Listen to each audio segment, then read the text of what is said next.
First of all, decrease the brightness of the image by going to the curves adjustment layer and then bring down the highlights. Second step is to apply the darkness. For that, go to the adjustment layers and choose photo filter. Now select the preset as blue because nighttime looks cold. Increase the density according to your need and you are good to go.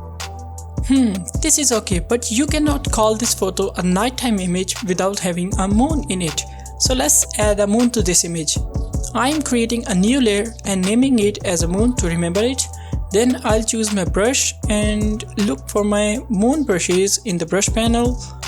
I want a full moon, so this brush will be okay.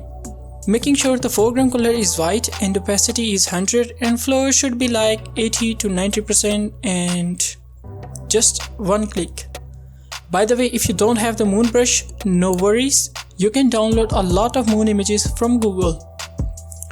Now we need some light because moon does have a sort of light, or maybe I'm wrong.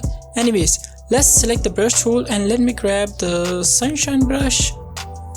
This one is okay, I guess, and let's dab it once.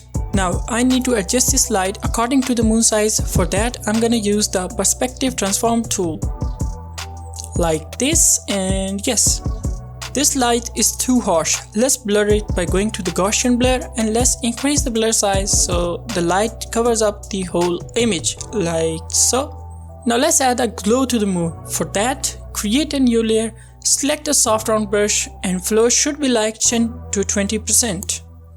Increasing the brush size a bit and click twice with white color, and let me click one more time with a bigger brush size.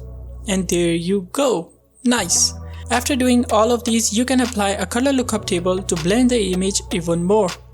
Well, that's it. I hope you found this video helpful. If you like this video, make sure to subscribe to the channel. I will see you in the next video. Till then, take care. Bye bye.